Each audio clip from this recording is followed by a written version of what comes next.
Good morning, everyone. I hope everyone is well that decides to come and watch this video.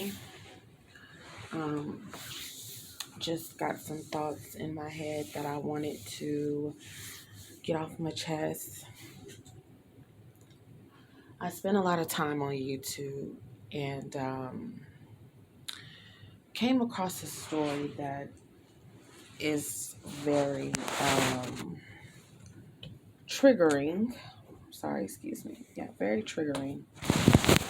Um, Regarding a toddler found in the mouth of an alligator and his mother um, being found deceased at the hands of the father of his child, which is also the father of the toddler.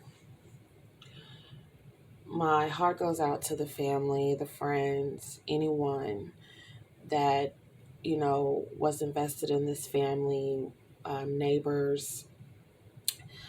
Um, I send my heart out to you all because it's not easy losing a loved one, and it's not easy losing a loved one in such a malicious and heinous way. We are lucky to be able to bring children into this world. I have children myself, and we are lucky to be parents. It's people in the world that can't even have kids that, pray every day and yearn to have a level of love and kindness and innocence and patience and resilience that a child brings.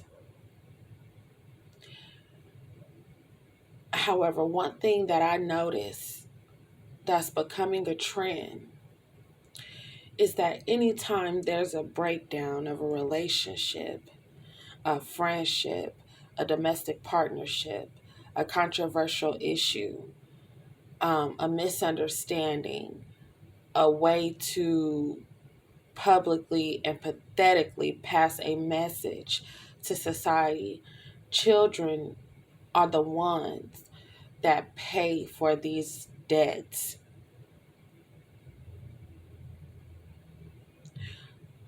Children being taken away from this world when they didn't ask to be here. And then not only that, they're not losing their lives by way of, a sickness or a diagnosis or something. These are intentional acts of violence with children being the target.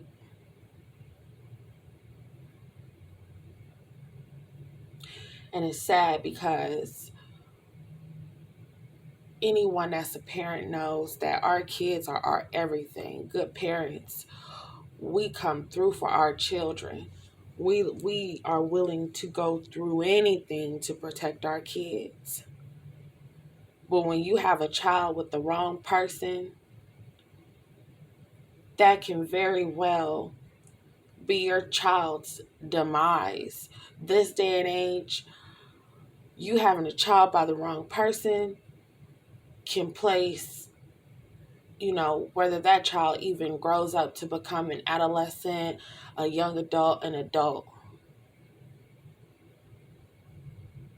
And women, we have it hard because when we do have children, we get the notion, especially when things aren't going right in a co-parent relationship or relationship and we end up becoming single mothers, the go-to for a lot of people is that you should have chose better.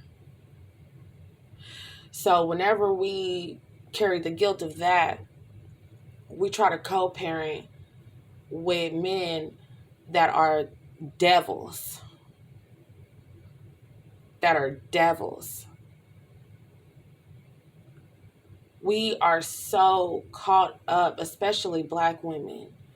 We are so caught up about what people think of us, especially the type of parents that we are, that we will put our children in harm's way just to say we have a man, just to say we co-parenting, just to say we not your average single mother or baby's mother.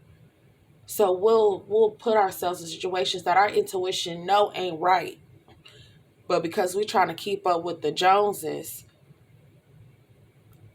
we let toxic men or toxic friends, toxic family members, toxic boyfriends, toxic girlfriends, toxic doctors, toxic nurses, toxic therapists, counselor, any person that's toxic, we allow them to stay just so that we don't have to feel that we lack what is considered to be normal.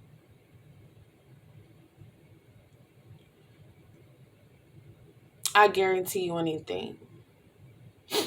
That child, that toddler that was found in the mouth of the alligator, the mother was already having issues with the father.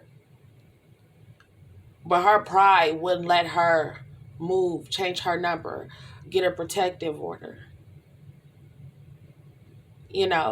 Go off the grid to protect herself and her child. She was looking at it, this is my son's father.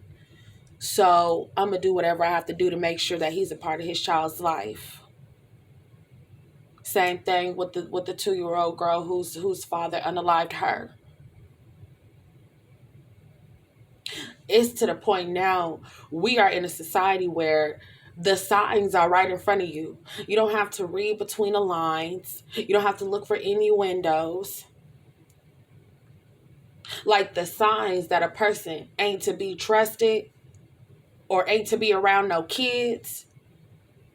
It be right in front of your face. Y'all can do what y'all want to do. If y'all choose to sit up and lay up with somebody that you know means you no good, and you willing to take them chances or quote unquote have a soul tie with a person, that's fine if it's just you. But the moment you bring kids into this world, it's just not about you.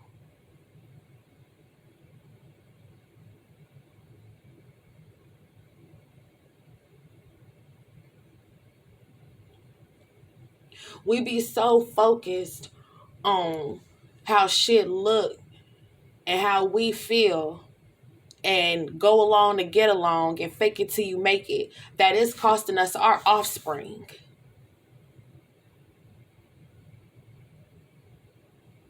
It's costing families to have to sit up and mourn for the rest of their lives, wondering what they could have done, the signs they ignored.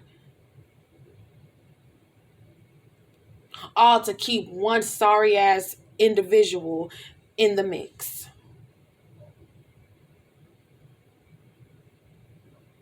Half the time these be the people that you gotta chase down and beg to do right anyway.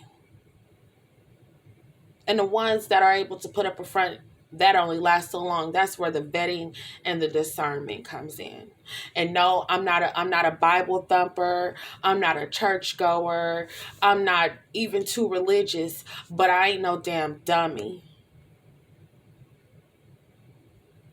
A lot of times people will show you who they are before the fallout. It just makes sense how aware you are of the situation. And when there's kids involved, to me, that's a no-nonsense. That's a no-nonsense approach. Even the doubt sometimes should be enough, but it's not. Every time that I get on YouTube, I'm a true crime fanatic. I love true crime, but just the algorithms from true crime to, social events going on right now, economy, just I like to listen to things that are impacting the minds, the economic status, the social status of people today, because that helps me maneuver through life when it comes to making sure I stay above water. But one thing that I notice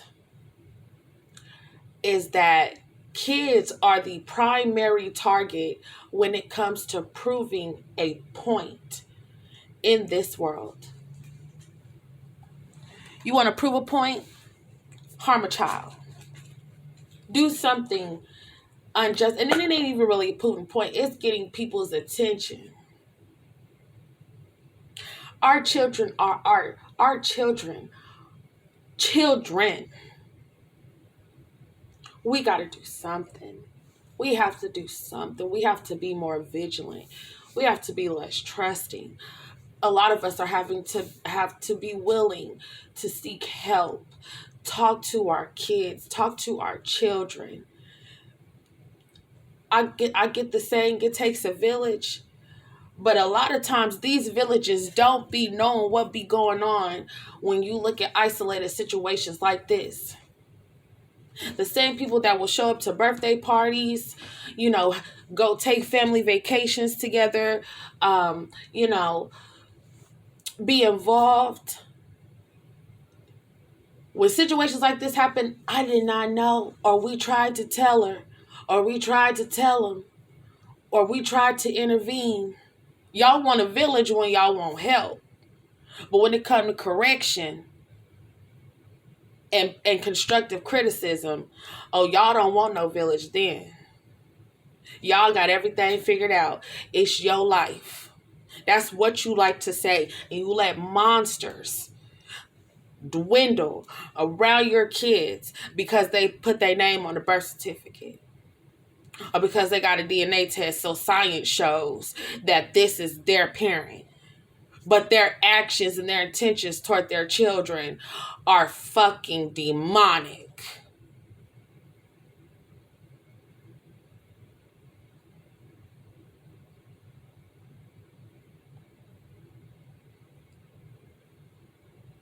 It's sad.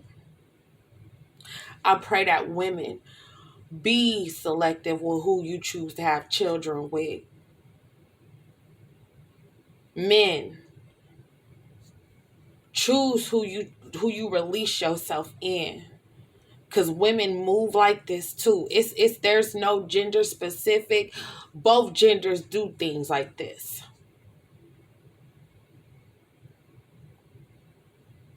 Like, people need to stop.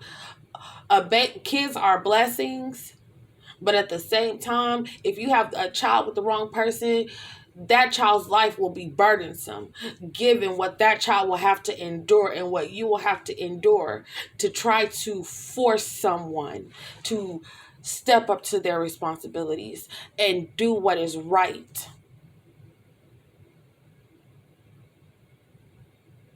We have to stop thinking from such an emotional perspective and think logical about the decisions that we make, especially when it comes to children. And it's not easy being a parent. It's not easy showing up for your children every day for the rest of their lives. You are going to have to show up in some context and either help further them, give them guidance, or explain why you couldn't do that also. Like, we have to stop thinking from such an emotional and nurturing standpoint with everybody around us, because that leaves the door open for us to appear as foolish when things like this happen. This could have been prevented. These two situations could have been prevented. And if you're a single mother and you have a child with somebody that is deemed as a threat to society, it is your responsibility.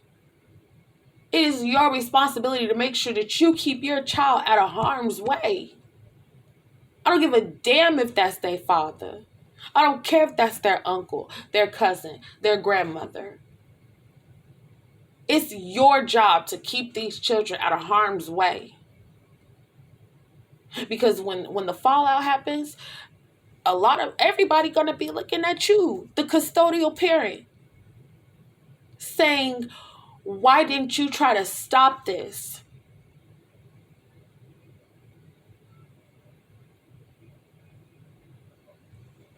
Like I said, my heart goes out to anyone.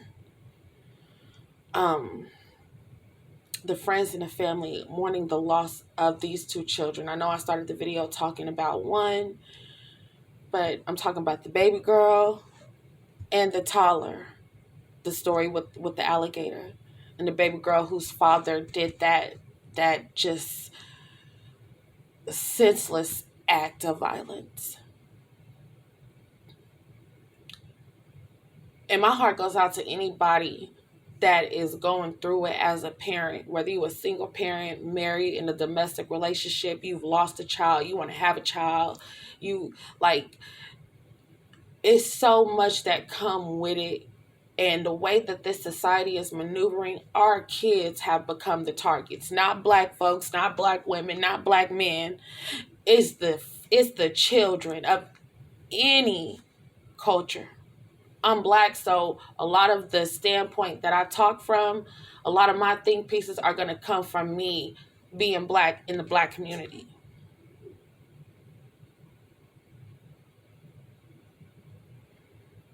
I hope y'all have a blessed day.